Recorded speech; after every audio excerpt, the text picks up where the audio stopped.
Salut les amis, c'est Kendar. On se retrouve aujourd'hui pour une nouvelle vidéo. Je suis en direction de Tesla Nantes. Alors souvent quand j'ai rendez-vous Tesla Nantes, c'est qu'il y a un petit souci sur ma voiture. Et donc effectivement il y a bien un petit souci sur ma voiture. J'ai eu dernièrement besoin d'utiliser ma voiture. Je rentre à l'intérieur et en fait impossible de démarrer. Plein de messages d'erreur, mais une liste je peux même plus compter quoi.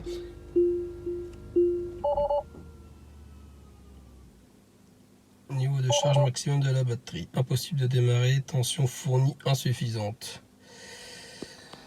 Voilà, et là j'ai plein de trucs, impossible de démarrer, puissance réduite, niveau de charge maximum, entretien requis,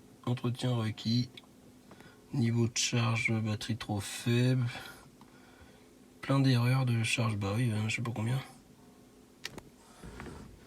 C'est à quelle heure? 18h09, 18h08, 18h08, 18h08. Bah il y en a je sais pas combien. 16h40, ouais, à partir de 16h40, recharger maintenant, sortie veille incertaine. Bizarre, et du coup je peux pas recharger parce qu'elle me dit que j'ai 98%, alors que quand je clique là, bah là elle me dit que j'ai 99%, maintenant j'ai 99%, mais en fait ça change toutes les 2 minutes. Et du coup je peux pas recharger parce que ça ouvre la trappe mais ça débloque pas. Je peux pas brancher mon câble. Un peu bizarre. Et du coup, non, il se passe rien, je peux pas démarrer. Ah, maintenant j'ai 58, ah, maintenant j'ai 100%. Voilà, on voit que voilà, ça change toutes les secondes quasiment voilà, je peux mettre la clim. Quoique pour l'instant, il se passe rien. J'ai mis auto, mais il se passe rien. Ouais, même quand je mets à fond, ça ventile plus. Donc, ouais, c'est chauffant. Apparemment, ça fonctionne.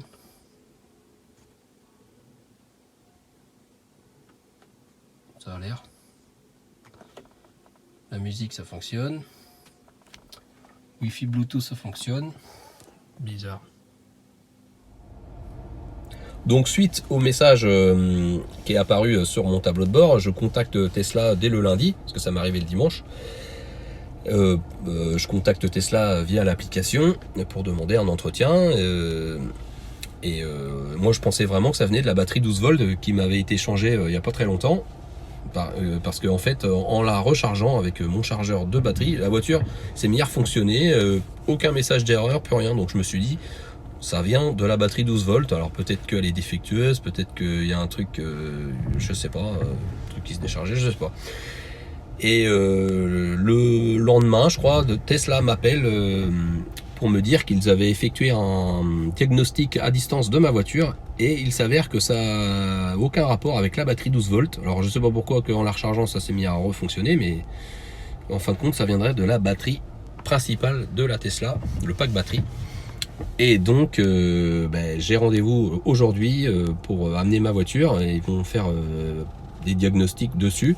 Donc je sais pas quand est-ce que je vais la récupérer et de ce que m'a dit le technicien Tesla, si c'est vraiment la batterie principale, ils vont opérer un changement de la batterie. Donc moi je suis plutôt content parce que c'est ce que je voulais depuis le début.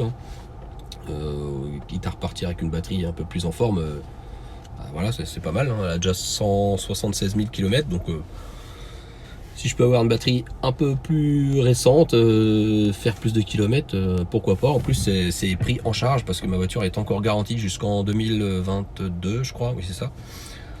Donc autant en profiter. Donc là je vais apporter ma voiture à Tesla Nantes et ils me prêtent une voiture gratuitement vu que c'est pris en charge pour que je retourne chez moi. Et après je vais attendre de leurs nouvelles, savoir quand est-ce que je récupère ma voiture et si vraiment ça venait de la batterie principale. Bon les amis, suite de mon aventure avec ma Tesla, donc je suis avec la voiture de près, la Model S 70, et je suis à Rennes pour charger juste avant de repartir pour Nantes, direction le garage Tesla pour récupérer ma voiture. Donc en sachant que je l'ai déposée mercredi et on est vendredi, Donc vraiment, voilà, ils ont bossé dessus dès le mercredi après-midi. Ils ont commencé à bosser dessus parce que avec l'application, on peut voir où en est la voiture. Et en fait, le jeudi, comme ils pensaient et comme voilà, j'espérais aussi, on va dire, ils ont changé la batterie principale de ma voiture. Donc pour remettre une reconditionnée, parce que il faut savoir que ça n'existe plus, hein, les batteries 85 neuves, hein, ça n'existe plus. Donc ils m'ont mis une batterie reconditionnée.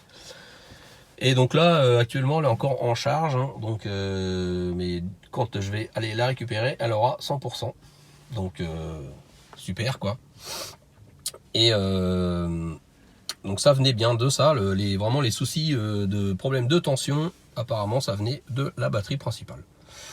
Bon voilà, moi je vais repartir avec une batterie pas neuve mais sans doute en meilleur état que celle que j'avais. Donc on verra à l'usage si j'ai récupéré un peu de kilomètres, un peu d'autonomie quoi, on verra bien.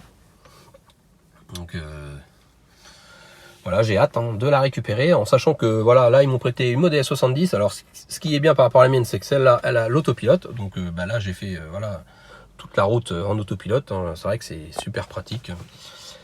Mais voilà, le seul inconvénient, c'est qu'elle est en mode confort, bloquée, elle est bridée. Bon, on va dire que c'est un peu normal, hein, pour pas que des gens fassent un peu les foufous avec. Et du coup, voilà, bon, elle a une accélération vraiment, c'est tranquille, quoi, mode confort. Et elle est limitée à 140, on peut pas aller à plus de 140. Bon, en même temps, c'est limité à 130, mais si vraiment hein, on a envie de faire de doubler rapidement pour être en sécurité, bon voilà, faut pas se lancer dans un gros dépassement. Mais à part ça, voilà, je tenais à signaler que vraiment c'est Tesla Nantes, c'est là-bas où je vais chercher ma voiture, c'est vraiment vraiment super au niveau de la voiture de prêt, parce que j'ai pu voir que certains garages Tesla prêtent des voitures vraiment pas en bon état, un peu abîmées de partout, sales, avec plein de chiures de moineaux sur la carrosserie ou autre. Et celle-là, je l'ai récupérée comme si c'était une voiture neuve. Le gars de Tesla m'a dit on va aller dans la pièce des voitures neuves en fait, et elle était exposée là-bas, la voiture de prêt, avec un plastique sur le volant, un plastique sur le siège, au sol, et vraiment on aurait dit qu'elle était neuve. Et donc au moins c'est bien, ils prêtent vraiment des voitures super propres. Bon après, est-ce que je suis tombé vraiment sur le modèle vraiment propre je pense pas, parce que ça fait déjà 2-3 voitures qui me prêtent et à chaque fois je n'ai pas eu grand chose à dire. Donc c'est quand même agréable de récupérer des voitures dans un bel état. Bon voilà, je vais aller faire la suite du parcours et je vais récupérer la mienne, enfin, super. Bon les amis, ça y est, je suis dans ma Model S. Et donc la Model S avec la nouvelle batterie, enfin la batterie reconditionnée. Et pour l'instant, je vais dire que je suis agréablement surpris, parce que d'après l'ordinateur, j'aurais dû arriver chez moi avec 5%. Donc là, je suis arrêté au superchargeur de Rennes, parce que histoire qu'elle ait un peu plus que ce que avait dit l'ordinateur. Et puis j'ai un peu de temps, donc je vais la recharger un petit peu. Mais sinon, de base, j'aurais dû partir je partais de chez Tesla avec 98% et je devais arriver chez moi avec 5%. Et donc là, j'ai roulé à 110, parce que de Nantes à Rennes, c'est 110 km/h, c'est la voie rapide. Et en fait, le pourcentage n'a pas cessé d'augmenter. Et pour le moment, arrivé à Rennes, j'arrive chez moi avec 18%. Donc par rapport à 5%, donc voilà, ça fait 13% de plus. Bon, on va dire en gros 10% quoi. On va dire que j'ai d'après les premiers retours, j'ai gagné à peu près 10% d'autonomie en plus. Donc voilà, au lieu de faire 300, on va dire que je vais faire 330 quoi. Un peu de choses près quoi. Donc c'est cool. Je suis assez content, parce qu'au départ vraiment quand il me l'a mis en route, ça me disait vraiment le même pourcentage qu'au départ quand je suis parti. Comme quoi je devais arriver avec 5%. Mais là, bon, est-ce que c'est parce que c'est de la route que à 110?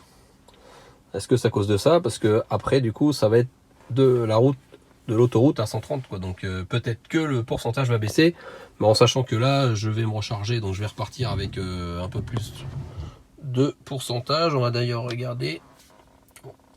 Ouais, donc là je suis pour pourcentage. Je vais remettre, voilà, là je suis à 71%. Donc voilà, je vais repartir avec peut-être 80%. On va voir ça. Niveau consommation, bah voilà, hein, 17,2 kW. Bon, c'est pas mal, mais c'est parce que là c'est vraiment de la route plate à 110. Hein. Quand je retourne en Normandie, surtout dans le bocage virois, on va dire, là ça monte, ça descend, il y a donc du coup la consommation s'en ressent quand même, on le voit.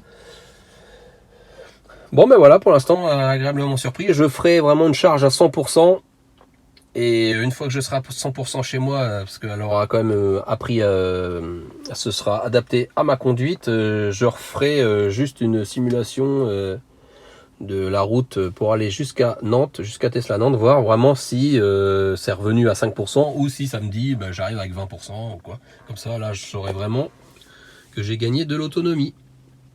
Bon, ben voilà. Et sinon, donc ouais, le problème viendrait apparemment d'un problème de communication entre la batterie et la voiture.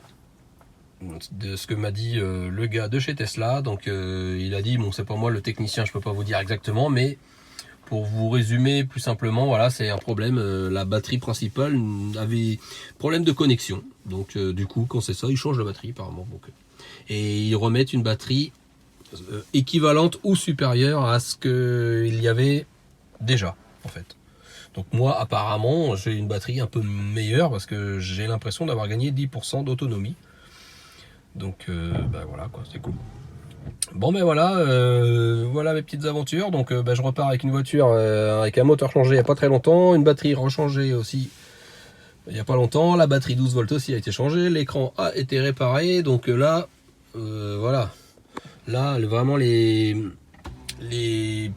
pannes qui pourrait y avoir, qui sont assez connues, c'est les poignées et peut-être mes suspensions pneumatiques. Parce qu'il paraît que des fois, ben, voilà, ça fonctionne plus. Mais bon, à part ça, voilà, je pense que là, j'espère être tranquille au niveau des petites pannes. Mais bon, là, ça a été pris en charge du coup, parce qu'elle a encore garantie pendant 2 ans. Donc voilà. Bon, bah les amis, merci de m'avoir regardé et on se dit à la prochaine pour une prochaine vidéo. Salut, salut! Bon les amis, petit bilan de toutes ces réparations, changement de batterie et tout. Donc là j'ai roulé maintenant, ça fait quelques mois, on va dire 2 mois. J'ai bien roulé et je peux vraiment maintenant donner vraiment les résultats du changement de la batterie. Donc d'après ce que j'avais constaté au tout départ, je pensais avoir gagné quand même bien 10% facile. Et en fait, à l'usage, bah non, j'ai vraiment rien perdu ni rien gagné malheureusement. Mais voilà, je fais toujours autant de kilomètres, on va dire à peu près, avec le même nombre de kilowatts, quoi. Donc, parce que j'ai fait des trajets assez fréquemment, toujours les mêmes, et avant le changement et après. Et au final, il n'y a pas trop de différence. Mais voilà, hein, ils avaient dit de toute façon qu'ils changeaient avec une batterie reconditionnée au minimum dans le même état, voire mieux. Bon bah, mais par contre j'avais scanné ma voiture avec une application et ma batterie avant d'être changée, elle était à peu près à 20% d'usure, et quand j'ai réussi à me connecter après le changement, c'était autour des 14 je crois. Donc finalement elle a quand même moins d'usure, elle a peut-être fait moins de kilomètres. Mais niveau autonomie, j'ai toujours pareil. Hein. Là, à 90%, je dois avoir 315 km. Donc à 100%, je sais pas, 350, 360, quoi, voilà. Pour une voiture là, j'ai 176 000 km. Donc voilà.